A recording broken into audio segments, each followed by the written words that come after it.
Y'all, I am feeling very nostalgic and like myself again. Like, I feel like I'm getting back to me and feeling like myself again. For me, like, when I don't care about what's new, what anybody else got going on, what the trends are, what anybody else is doing, and what's cool at the moment, none of that. Like, when I don't care about that, and when I'm just being my own inspiration, doing whatever I feel like doing, it's a time.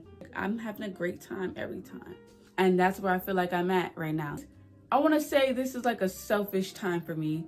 For me personally, I'm a big supporter. All these people around me are just, they're coming out with all of these great things, and I'm, a supporter. But I love when I have my moment where I'm working on something and I'm doing something to the point where I don't care about what anybody else has going on, and it's just like me focused on me. I feel like times like that is very necessary. And some people live like that all the time, like they only care about themselves. But unfortunately, I would be that way, but I was born to be like a big supporter. I really like caring about what other people got going on. Like, not in a parasocial way at all. Like, see, that's the thing. I got genuine mutuals and friendships that I've made online or whatever, like meeting people because I actually care about what people got going on. And I feel like, as a creator, that's very important as well. Building connections, connecting with people in the same field as you.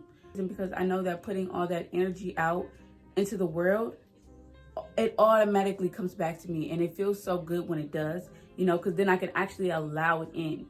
Basically, that's where I'm at now in life, and I've been working on things behind the scenes. Like, when you have periods where you're doing things in private, like nobody knows, only you see the things that you're doing and the progress that you're making and the things you're working on. You don't really need to talk about it. Like, I'm not gonna lie, the older I've gotten, I've realized I don't need to talk about everything that I'm doing.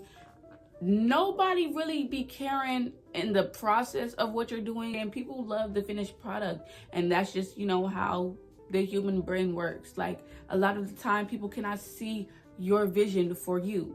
They cannot see the same thing that you see for yourself. They cannot, picture whatever it is that you picture for you. So you just basically have to do you, by you, and for you, with nobody knowing. And then when it's your time to blossom and your time to bloom, everybody will notice, even the people who was like supporting you from the background, because you never know who's supporting you and who really likes you and who really appreciates you. You never know who really appreciates you. You never know. Keep a balance between, supporting others and being there for others, and supporting myself and being there for myself, and mixing them. But like, sometimes they clash. Like, sometimes I really don't care about others, and sometimes I only care about me. But I'm working on that in a way that is healthier, So I call it my selfish period. I know the name sounds contradicting, but listen.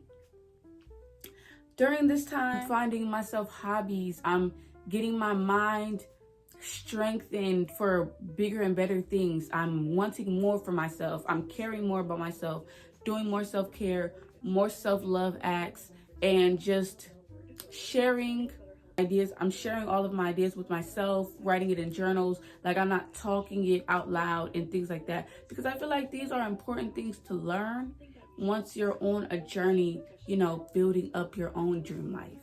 And I also feel like in that journey of creating this life, you're really just coming back to yourself and who you are and have always been, for real. If I'm being super honest, I always knew that this was me. Like, when I was younger and I had hobbies, and when we didn't have social media and I was a kid, my mind and my imagination was a wonderful place to be in. I didn't need social media when I could visualize everything. And I don't know if that's just a gift that only I have, but like, back when it was boring and there was nothing to do and all you could do is just fall into the static and stare at the walls, listen to music. Girl, I had mad CDs. I had mad CDs and I had a little radio, and me and my brother would listen to music in the room. And also as a kid in my childhood, I didn't see things as so-called boring because I really, like, I was very content with being there, relaxing and chilling.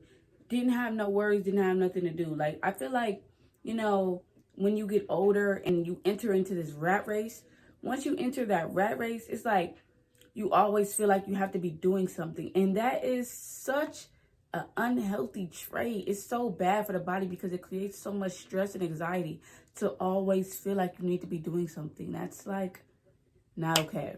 Sitting there in my imagination, feeling good things, like that's really how you attract it to, because you get to a solution.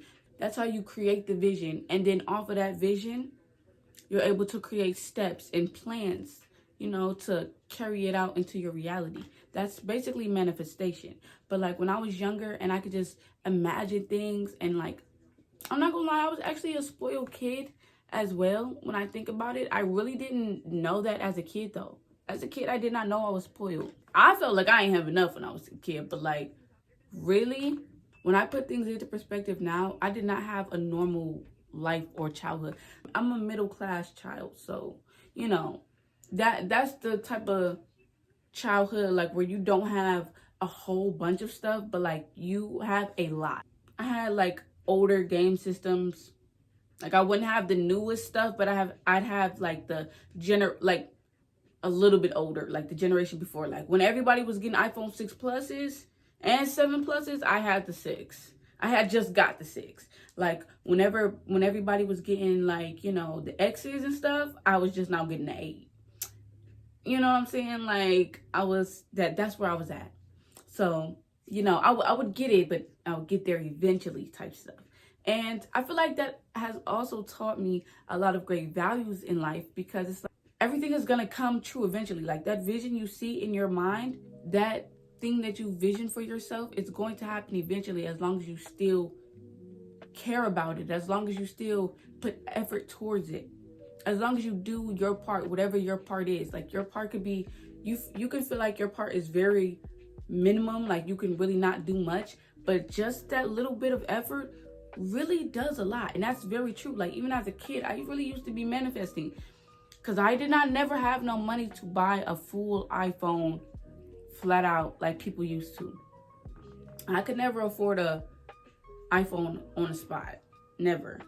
But you know, as we made a way, as we thought of ideas and alternatives, I used to buy used ones, and I would still get an iPhone at the end of the day. And I could be very grateful for that, because I always cared about iPhones for the quality. I'm not gonna lie, I never cared about iPhones for nothing else but the quality. Like I love it. I love it. And yeah, it was so cool. I thought that was the coolest piece of technology ever to come out. Like girl, the iPhone SE, y'all have no idea how bad I wanted that. I still want that, like really to this day, on my life. And I used to think like the SE was the coolest thing to ever exist. Like seriously, I wanted that phone so bad. And then like when I found out about the 5C, I was like, oh my god, this one is kind of even cooler. And I wanted the blue one really bad. What's those little book things that they used to have at school? It was called the book something. Oh my god, they would bring like a whole bunch of cool stuff to your school, and you can have the book fair. Yes, y'all, the book fair used to be so... I'm feeling so deep in my nostalgia. I love nostalgia. Like everything that I used to like as a kid, I still love that stuff. I don't know, bro. It's just something about it. It brought so much wonder and fulfillment. I don't know. Like it was just so much better because everything was new. Everything was new, and it was a breath of fresh air. It was cool. Like it wasn't corrupted at the time. So maybe I'm just stuck there. I don't know. But yeah, the book fairs, I used to really like those, but I couldn't really get nothing from there. But the one time that I could, y'all, I got me a fake iPhone 5C. Like it was a 5, it had like, it was just fake. Like it had like a fake screen. Like the screen stayed on the whole time. It was like a toy, but it literally looked just like an iPhone 5C. That shit was so cool. Fun fact, let me tell y'all a little story. I used to buy those. I used to buy the fake phones, and I used to keep them on stock So whenever my mom would like try to take my phone, I would have a fake phone to give her. I'm putting y'all on game right now. Hold on, I'm putting y'all on game. I would give my mom a fake phone, like, because you could buy them on Amazon. So, you know, you buy whatever phone you got, whatever model, put it in a little case. I would give it to my mom when she would, like, try to take my phone when I was younger. There. And she thought she had my phone, and I had my phone. I really hope she can't see this. Turn it off. Get out. I'm not really ashamed to still like the things that I like when I was younger. I'm not ashamed to still have that retro vibe, and like I really love that stuff. Oh, I don't know. It's real. It's real. It's cool. You know, I like to still be modern with it. Like I like to still be in reality, put my little spice on it, but I still mess with all of that stuff. So just a heads up, if you know that's not your vibe, if you don't really like, you know, the old school stuff or none of that, baby, these videos coming up, I'm definitely bringing it back. I'm definitely gonna be taking it back. Kind of hobbies that like get you engaging with yourself, doing something alone and allowing your mind to wander. Read a book, visualize the book that you're reading. You know, these kind of things I like to include in my selfish period. It's healthy to spend time with yourself. It's actually essential to do so, especially if you're a creator or an artist or aspire to be either of the two. You need to spend a lot of time alone, like a good amount, healthy amount of time. I am feeling this, I'm embodying this. It's just good. It's good. This is great. I'm having a great time. I'm having a great time, and I hope that y'all are too, you know, because if you're here, even though we're working on ourselves alone and we got our own little cool thing going on, I'm glad that you're supporting me and that I can support y'all. Right now, I'm very excited for my birthday coming up because, y'all, I've been on Pinterest heavy, okay? And it is my safe space, I'm telling you. It's going to be very, like, 2010s coded, you know, my birthday. And it's going to be cute, though. It's going to be real. I mean, I'm turning 20, and I feel like turning 20 in the 2010s was a vibe. I seen it. I was there. I wasn't their age, but I was younger. And all of my cousins, like, they was the baddest. They was the baddest, okay? And I want that for myself. I do. Oh my, if you made it this far, you have no idea how much I appreciate you. So I wanted to just let y'all know the consistency will be back on schedule now that I have my new equipment. I've been working on so much stuff and trying to really give my best that I've upgraded everything that I had to produce better. And this was supposed to turn into a vlog, but I had to make the chat a little bit longer because a lot of the footage got erased or, you know, lost and accidentally deleted. So it was a whole lot of complications, but nevertheless, I'm going to show up for y'all. Y'all must know.